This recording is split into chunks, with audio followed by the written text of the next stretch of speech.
मेरी नैतिक जिम्मेदारी है। ये चुनाव है, चुनाव 5 साल में विधानसभा के और 5 साल में लोकसभा का अवसर आता है, लेकिन गाजियाबाद के साथियों के लिए अच्छा है कि उनके पास ये अवसर 2 साल के बाद ही आ गया, वरना वो तो 5 साल बाद 27 में ही अपने वोट का प्रयोग करते। मैं पिछली बार भी जब पार्षदी का चुनाव था तो यहाँ आया था, यही पार्क था।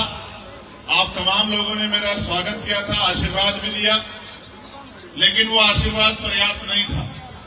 वो आशीर्वाद अगर पर्याप्त होता तो यहाँ पार्षद हमारा जीतता, और जब पार्षद हमारा जीतता तो मैं आपको बताता कि किस तरह से एक पार्षद के सहारे हम जो हैं इस क्षेत्र में काम करा के दिखाते, इस क्षेत्र की तस्वीर बदल के दिखाते। लेकिन जो कमी पिछली बार रह गई थी, ये आप समझिए कि आपको इस बार उसको पूरा करना। इसलिए मैं आपसे अपील करने के लिए आया हूं कि बाबा साहब अम्बेडकर ने अपने 4-4 बच्चों की कुर्बानी देकर हमें वोट हथियार के रूप में दिया है। जिस तरह शिक्षा हमारा हथियार है, उस तरह वोट भी हमारा हथियार है, और दोनों ही हथियारों पे सरकार की ताकत लगी है कि दोनों हथियार कमजोर हो जाएं। जहां जानबूझ के शिक्षा को बाजारीकरण करके, निजीकरण करके गरीबों की पहुंच से दूर किया जा रहा है, आप महसूस करके देखिए, अगर बाबा साहब अम्बेडकर ना पढ़ते, अगर चंद्रशेखर आजाद ना पढ़ता, तो क्या आज अपनी बात को दमदारी से पार्लियामेंट में रख पाता? क्या पार्लियामेंट में आपके हकों की लड़ाई लड़ पाता? क्या जो अभी 3 दिन पहले मैंने सरकार पूछा इस निगम सरकार से कि SC, ST, OBC और मुस्लिम कितने कर्मचारियों को कहां पोस्टिंग दी है, क्या इसका जवाब मांग पाता? ये तो धन्यवाद तो आप और मैं सब लोग मिलकर धन्यवाद देते हैं डॉक्टर बाबा साहब अम्बेडकर का, जिन्होंने अपने 4-4 बच्चे कुर्बान करके और हमें ये ताकत दिया, अवसर दिया कि हम भी इस भारत में सम्मान की जिंदगी प्राप्त कर सके। इसलिए मैं आपसे कहना चाहता हूं कि जहां एक तरफ शिक्षा को कमजोर करके हमसे हमारे सवाल करने के अधिकार को छीना जा रहा है, वहीं दूसरी तरफ नोट से वोट को खरीदकर, और पहले नोट रात के अंधेरे में बांटी जाती थी, चुनाव से 2 दिन पहले किसी बचौलिए के जरिए आता था आदमी कि भाई चुपचाप नोट ले लो और वोट हमको डाल देना। अब सरकार ऐसी स्कीम लाई है किसी बहन योजना के नाम पे, किसी भाई योजना के नाम पे, कि चुनाव से पहले 7-8 हजार रुपए गरीबों के खाते में डाल देते हैं। जो रोटी के लिए मोहताज है, उनके लिए 7-8 हजार रुपए बड़ी रकम होती है, और वो स्वाभिमानी लोग हैं, ईमानदार लोग हैं, ये सोचते हैं इन्होंने हमें 7-8 हजार रुपए दिए तो हम इनको वोट दे देते हैं, मगर वो ये भूल जाते हैं कि ये जो वोट आपको मिला है, ये बाबा साहब ने आपको गुलामी की बेड़ियां काटने के लिए दिया है। ये वोट आपको अपनी जिंदगी में बदलाव के लिए दिया है। अभी भाई सतपाल कह रहे थे कि यहाँ स्कूल नहीं है, यहाँ कॉलेज नहीं है, यहाँ हॉस्पिटल नहीं है। क्यों नहीं है? इस सवाल का जवाब आप अपने आप से पूछो। यहाँ इसलिए नहीं है क्योंकि यहाँ रहने वाले लोगों को वो आज भी इंसान नहीं मानते।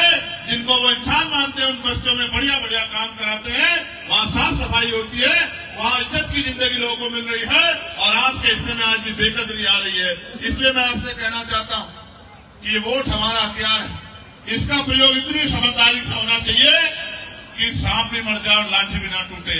एक तरफ जहाँ हमें सत्ता में बैठी भारतीय जनता पार्टी को वोट की चोट से सबक सिखाना है, वही हमें अपनी ताकत भी बनानी है कि जिस तरह अकेला चंद्रशेखर आजाद, बताओ पार्लियामेंट में सबसे ज्यादा बोलता है नहीं बोलता है? बताओ। चाहे पुरानी पेंशन का मामला हो, चाहे PRD के जवानों का मामला हो, चाहे पुलिस के जवानों का मामला हो, चाहे मजदूरों की न्यूनतम वेतन का मामला हो, जो मैंने 29 जुलाई को उठाया था और उसके बाद सरकार को 783 रुपए न्यूनतम वेतन करना पड़ा, चाहे आशा आंगनबाड़ी वर्करों के वेतन वृद्धि का मामला हो, चाहे भोजन माता के वेतन वृद्धि का मामला हो, चाहे ग्राम रोजगार सेवक चौकीदार के वेतन वृद्धि का मामला हो, चाहे पढ़े लिखे नौजवान के बेरोजगारी का मामला हो। आज ही मैंने सवाल पूछा है कि 1,42,000 वैकेंसी है टीचरों की, पढ़े लिखे बच्चे बेरोजगार घूम रहे हैं, उनको नौकरी रोजगार क्यों नहीं देती सरकार? 69,000 शिक्षक भर्ती में पिछड़े दलित वर्ग के बच्चों के साथ घोटाला करके 20,000 पदों को लूटने का काम किया, तो न्याय क्यों नहीं करती सरकार? और महिलाएं, जहां महिलाओं पे आज जुर्म ज्यादती हो रही है, जहां महिलाएं जो है आज बेबस लाचार है, न सुरक्षा न संरक्षण है, मैं आपको विश्वास दिलाता हूं धीरे धीरे ताकत बढ़ेगी। अभी आपका चंद्रशेखर एक छोटे पौधे की तरह है, धीरे धीरे आपके संरक्षण में वो पौधा बड़ा होगा। और मैं आपको विश्वास दिलाता हूं, जिस दिन आपके आशीर्वाद से और वोट की ताकत से वो ताकतवर हो गया, फिर मैं लिख के देता हूं कि किसी महिला को घर पे परेशान नहीं होना पड़ेगा। उनको कुटीर उद्योग लगा के घर पे रोजगार देने का काम हम लोग करेंगे। इस बात की भी मैं आपको वचन देता हूं। हम तो कोशिश कर रहे हैं कि महापुरुषों के सपने को आगे बढ़ाने के लिए अपने जीवन का जो भी योगदान हो सकता है उसको दो। और आज ये भी जानते हो, इस कड़ी में जब मैं पिछली बार आया था तब ये हालत नहीं थी, लेकिन आपको पता है उसके बाद मुझे गोली भी खानी पड़ी। 4 गोली मेरे ऊपर चलाई गई और उसको चलाने का एकमात्र मकसद था, क्योंकि वो जानते हैं कि ये बाबा साहब अम्बेडकर और माननीय काशीराम साहब के सपनों पे काम करने वाला ईमानदार सिपाही है। अगर इसको ऐसे नहीं रोक सकते, इसको खरीद नहीं सकते, तो इसको जान से मार दो। मैं मानता हूं कि जब तक मेरी माँ बहनों का आशीर्वाद और मेरे बड़ों का हाथ मेरे सर पे है, जब तक ईमानदारी से हम लोग काम कर रहे हैं, इन गोलियों से कुछ नहीं होने वाला। जब तक आपका आशीर्वाद मेरे साथ रहेगा, मैं आपको विश्वास दिलाता हूं कि आपने हमेशा मुझे ताकत दी है। एक बार इस ताकत को और मजबूत कीजिए। यहाँ आप इतनी संख्या बल पे हैं, आप चाहे तो अपने आप अपना एमएलए बना सकते हैं। यहाँ और भी प्रत्याशी लड़ रहे हैं, सब अच्छे हैं, मैं किसी को बुरा नहीं कह रहा हूँ। मगर मैं आपसे पूछना चाहता हूँ, क्या चंद्रशेखर आजाद से ईमानदार आपके लिए काम करने वाला कोई आज है? हाथ उठा के बताओ, ईमानदार से है क्या? तो बताओ, क्या चंद्रशेखर आजाद को ताकत मिलनी चाहिए, नहीं मिलनी चाहिए? बताओ। क्या एक जैसे लोकसभा में आपका मेंबर है, क्या विधानसभा में आपका मेंबर होना चाहिए, नहीं होना चाहिए? जो इस निकम्मी सरकार से आंख मिला के सवाल पूछे। और मुझे बड़ी खुशी है कि पार्टी ने भाई सतपाल जी को यहाँ मौका दिया है कि पिछड़े वर्ग के लोग, दलित समाज के लोग और मुस्लिम समाज के लोग भाईचारा बना के अपनी समस्याओं का हल निकालने के लिए और अपने बच्चों के जो भविष्य का जो है कि कामना करने के लिए, परिवर्तन के लिए इस बार जो है मिलजुल के भाईचारा बना के वोट की शक्ति का प्रयोग करेंगे। आज ज्यादा कुछ नहीं कहता, आपका आशीर्वाद मुझे हमेशा मिलता रहा। और जिस तरह से ये प्रेम में आके मुझे देखने के लिए यहाँ नीचे बैठी हैं, मैं इन बहनों से कहना चाहता हूँ, वो बहुत दिन दूर नहीं, आपसे वो दिन कि नीचे नहीं बैठना पड़ेगा। इतनी ताकत अर्जित करेंगे कि महलों से बेहतर कुर्सी हमारी बहनों माओ के लिए लगा करेंगे। इस बात का भी मैं आपको विश्वास दिलाता हूँ। मेरे लिए तो आप भी सब कुछ हो, मेरे लिए तो मान सम्मान सब कुछ आप हो। मैं तो कोशिश कर रहा हूँ कि आने वाली पीढ़ियां इस देश में गुलामी का जीवन ना जिए। इसलिए मैं आपसे अपील करता हूँ और आपसे ये विश्वास भी करता हूँ कि इस बार आप इस लड़ाई में जो पिछली बार कमी रह गई थी पार्षदी में, इस बार विधानसभा में उसको पूरी कर दोगे। कर दोगे नहीं कर दोगे? बताओ, दोनों हाथ उठा के बताओ, करोगे नहीं करोगे पूरी? किसी की बातों में तो नहीं आओगे?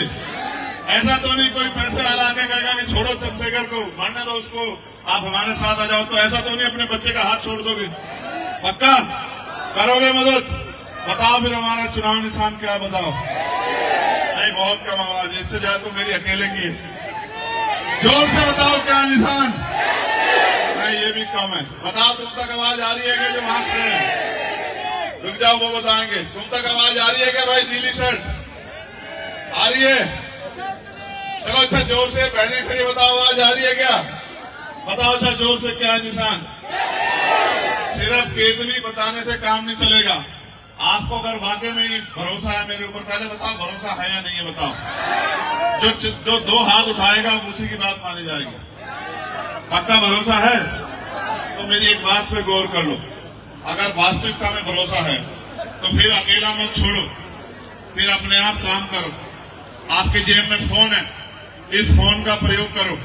आपके यहाँ रिश्तेदार रहते हैं, साथी रहते हैं, दोस्त रहते हैं, पार्टनर रहते हैं, आपके अड़ोसी पड़ोसी लोग रहते हैं।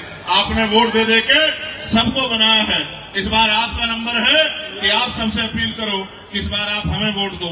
आप अपने घर से निकल के जिस तरह से आप अपना घर चलाने के लिए 8 घंटे मेहनत मजदूरी करते हैं, अपने बच्चों का पेट पालने के लिए और उनको अच्छी शिक्षा दिलाने के लिए, अच्छे कपड़े दिलाने के लिए, अच्छा पानी पिलाने के लिए, सम्मान के जीवन के लिए, तो इस लड़ाई में भी, सम्मान की लड़ाई में भी 1 घंटे 15-20 मिनट, आधे घंटे का योगदान करो। जिनका परिवार रिश्तेदारी यहाँ है वो फोन करो। माओ को स्पेशल कह रहा हूँ, बेटियों की शादी अगर इस विधानसभा में हुई हो तो उनको फोन करना। बेटों की शादी हुई तो उनको फोन करना, यहाँ आपकी बहन रहती हो, बच्चों की बुआ रहती हो, बच्चों की मासा रहते हो, सबको फोन करके एक ही बात कहनी है कि इस बार इधर उधर नहीं भटकना, इस बार अपने भाई को मजबूत करना, उसके हाथों में ताकत देनी है कि निकम्मी सरकारों से जो अधिकार इन्होंने हमारे छीन रखे हैं, वो हमारा भाई वो अधिकार हमें लाके हमारे घरों तक दे और हमें इज्जत सम्मान की जिंदगी मिले।